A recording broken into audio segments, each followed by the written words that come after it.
കുറച്ച് നാളുകളായിട്ട് നമ്മള് കായികോത്സവം ഉണ്ടായിരുന്നു എറണാകുളത്ത്. അപ്പോഴുണ്ടായിരുന്നു, അതിനു മുമ്പുണ്ടായിരുന്നു. അപ്പം കുറച്ച് നാളുകളായിട്ട് കുറച്ച് കാലമായിട്ട് പഴയ തമ്പുതിരിയുടെ യദുവിന്റെ ഒക്കെ ഒപ്പം കൂടിയതാണ്. ഇതൊന്നും പഠിച്ചില്ല.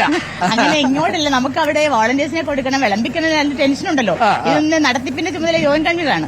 അപ്പൊ അതിന്റെ ഒരു ടെൻഷനിൽ ഈ അടുക്കളയിലെ വിഭവങ്ങളെല്ലാം ഉണ്ടോ എന്ന് നോക്കുകയാണ് പ്രധാനപ്പെട്ട കാര്യം. കലവറയെ കുറിച്ച് നല്ല അഭിപ്രായമാണ് പറഞ്ഞത്.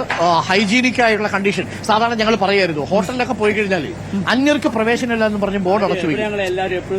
സ്വാഗതം ചെയ്യുക മാത്രമല്ല, എന്നോട് പറഞ്ഞു ഇതിന്റെ പുറവശത്തോട്ട് പോയി നോക്കാൻ പറഞ്ഞു. അതായത് പാചകപ്പുരയുടെ പുറവശത്തോട്ട് പോയി നോക്കിയാൽ സാധാരണ പിന്നെ നമ്മൾ ഭക്ഷണം കഴിക്കാൻ പക്ഷെ ഇവിടെ നമ്മൾ നോക്കിയപ്പോൾ കിടന്നുറങ്ങാൻ പറ്റുമോ? ഭക്ഷണ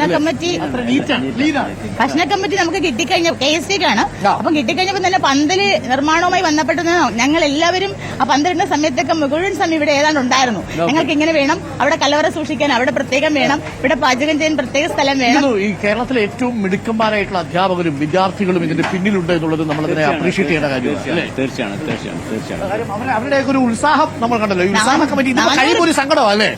ഇനി നാളെ എന്താ കല്യാണം കഴിഞ്ഞ പോലെ ഒരു അല്ലേ ശൂന്യത. 400 പേരാണ് ഉച്ചയ്ക്ക് വിളമ്പാൻ ഇവിടെ എത്തുക. ഒന്ന് നോക്കി വെച്ചോ, റിട്ടയർമെന്റിന് ശേഷം നമുക്ക് ഹോട്ടലിലേക്ക് ഇതിന്റെ സംഘാടക സമിതിയിലേക്ക് എടുക്കാൻ പറ്റും. ടീച്ചർ കുറച്ചുകൂടി ജനകീയമായിട്ട് സമൂഹത്തിലേക്ക് ഇറങ്ങാൻ തീരുമാനിച്ചിരിക്കുക.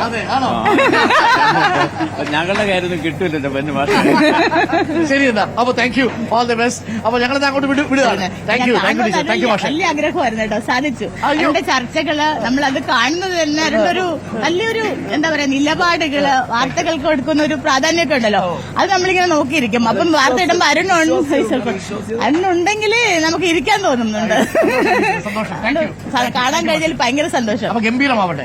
ഇനി ഒരു നേരം കൂടി, രണ്ടു നേരം കൂടി കഴിയുമ്പോഴേക്കും ആശ്വാസം. മാധ്യമങ്ങളൊന്നും കുറ്റം പറഞ്ഞില്ലല്ലോ, എല്ലാം നല്ല അഭിപ്രായം പറഞ്ഞു, നല്ല നല്ലതായിട്ട് അത് എന്നെ കേൾക്കാൻ ഞങ്ങൾ.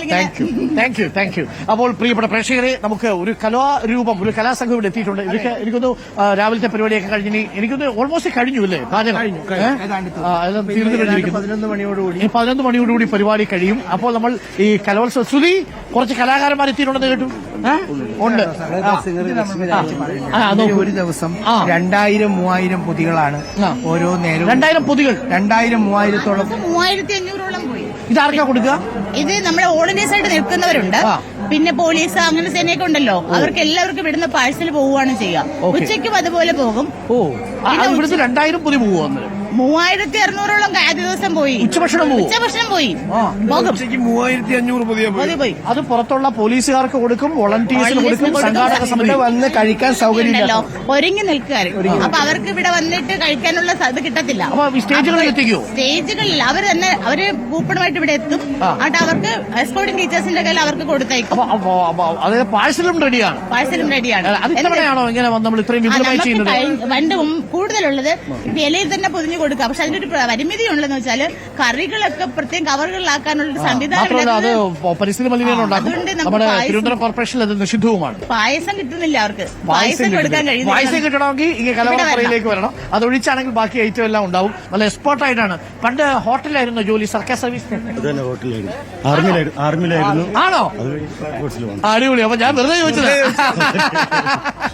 അപ്പോൾ അതെ, ആ ഡിസിപ്ലിനോട് കൂടിയാണ് കാര്യങ്ങൾ നടക്കുന്നത്. താങ്ക് യു ചേട്ടാ, താങ്ക് യു. അപ്പം 10,000-3000 പേരുടെ ഭക്ഷണപ്പൊതികൾ കൂടി കലവറപ്പുരയിൽ നിന്ന് പുറത്തേക്ക് പോകുന്നു എന്നുള്ളതാണ്. അപ്പൊ നമ്മുടെ കലാകാരന്മാർ ഇവിടെയുണ്ട്.